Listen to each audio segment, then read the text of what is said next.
સંદેશ ન્યૂઝ આપની સાથે હું ભાવિની। મહત્વના સમાચારથી આજની શરૂઆત કરીએ। ખ્યાતિ હોસ્પિટલ કાંડને 40 દિવસનો સમય વીતી ગયો છે, તેમ છતાં પણ હજુ જરૂરી કાર્યવાહી નથી કરવામાં આવી।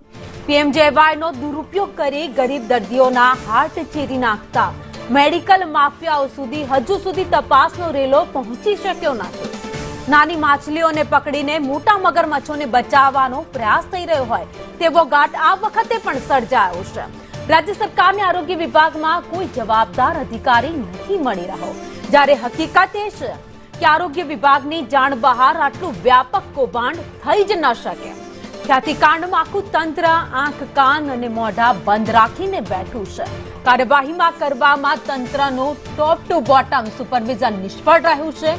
હોસ્પિટલમાંથી આવતા પીએમજેવાયના ક્લેમ સડાસડ પાસ થઈ જતા હોવાથી સ્ટેટ હેલ્થ ઓથોરિટી અને નેશનલ હેલ્થ મિશનના સત્તાધીશો સામે અનેક સવાલ પણ ઉભા થઈ રહ્યા છે। સરકાર આરોગ્ય અગ્ર સચિવ, એનએચએમના સચિવ અને સાથે જ વીમા કંપનીને બચાવી રહી હોય તેવું લાગી રહ્યું છે। આરોગ્ય વિભાગમાં મોતના સોદાગરો કોઈને નથી મળી રહ્યા, તો બીજી તરફ ખ્યાતિ હોસ્પિટલનો ચેરમેન કાર્તિક પટેલ હજુ પણ ભૂગર્ભમાં છે, તેને હજુ સુધી પોલીસ નથી પકડી શકી। તો સરકારે પીએમજેવાય માટે એક સપ્તાહમાં નવી એસઓપી રજૂ કરવાનો વાયદો કર્યો હતો, જો કે આજે ઘટનાને 40 દિવસ થઈ ગયા તેમ સુધી પણ હજુ સુધી એસઓપીના કોઈ જ ઠેકાણા નથી। તો આરોગ્ય વિભાગ ગરીબ દર્દીઓને બદલે ખાનગી હોસ્પિટલના હિત જાળવવાનો ઠેકો લઈને બેઠું હોય તેવું અત્યારે હવે લાગી રહ્યું છે। તો ઘટનાને 40 દિવસ થઈ ગયા તેમ છતાં પણ હજુ સુધી ઠોસ કાર્યવાહી કરવામાં નથી આવી।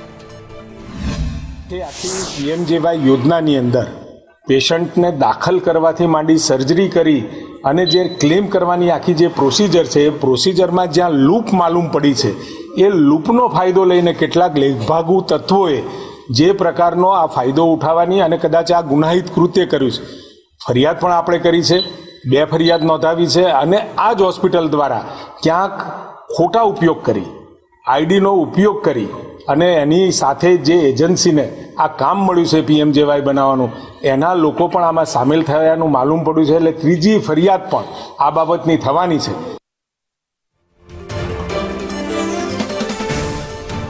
તો 40 દિવસ ઘટનાને થઈ ગયા, અનેક દાવાઓ વાયદાઓ સરકાર તરફથી કરવામાં આવ્યા હતા, પરંતુ આજ દિન સુધી એ પૂરા કરવામાં નથી આવ્યા।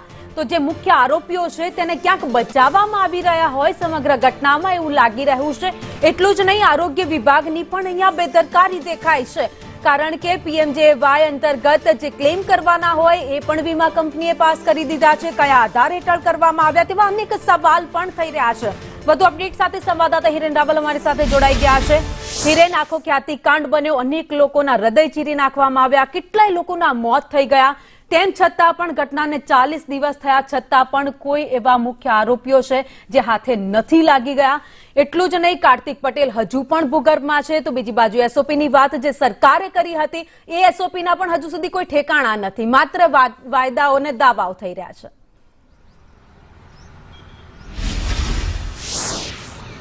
જો આખી ટોપ ટુ બોટમ જે સિસ્ટમ છે એ સિસ્ટમ ફેલ હોવાના કારણે આ પ્રકારની સ્થિતિનું નિર્માણ થયું છે। 1-2 નહીં પરંતુ 112 લોકોના મૃત્યુ થયા છે આ પ્રકારની ગેરરીતિના કારણે, છતાં પણ આરોગ્ય વિભાગના પેટનું પાણી હજી સુધી હલતું નથી, એ પ્રકારની સ્થિતિ સામે આવી છે। ખ્યાતિકાંડની જો વાત કરીએ તો ખ્યાતિકાંડના સુપરવિઝનમાં પણ ટોપ ટુ બોટમ સંપૂર્ણ રીતે આખું તંત્ર અને સરકાર ફેલ હોવાના કારણે આ પ્રકારની સ્થિતિ છે, કારણ કે એક જ હોસ્પિટલ અને એની મર્યાદા નથી, છતાં પણ એક જ દિવસમાં નિશ્ચિત સમયગાળામાં 12 કરતાં વધુ આ મેજર ઓપરેશનની મંજૂરી આપવામાં આવી। એની સામે સૌથી મોટો સવાલ ઊભો થાય છે।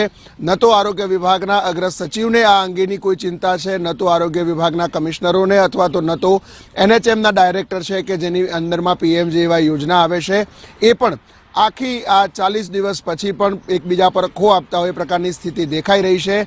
જે એસઓપીની વાતો કરવામાં આવે છે, પરંતુ 40 દિવસ પછી પણ એસઓપીના હજુ સુધી ઠેકાણા નથી।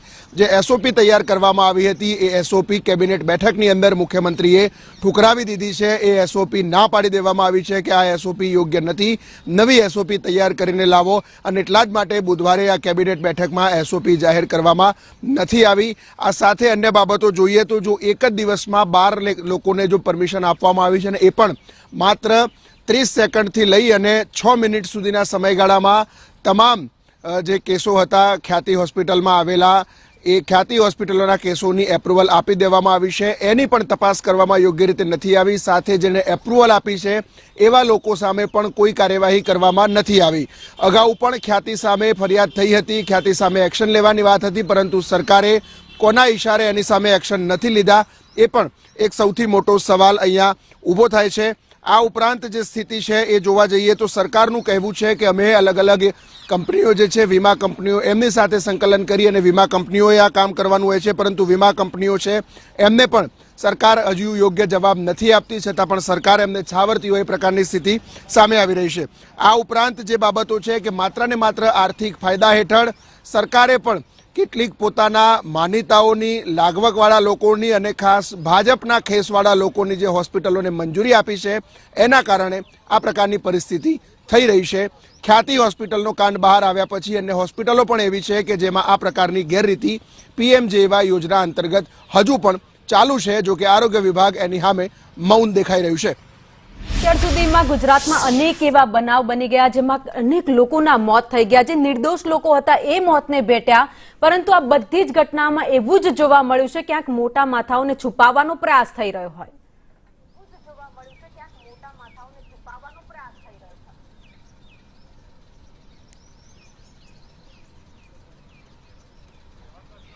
જી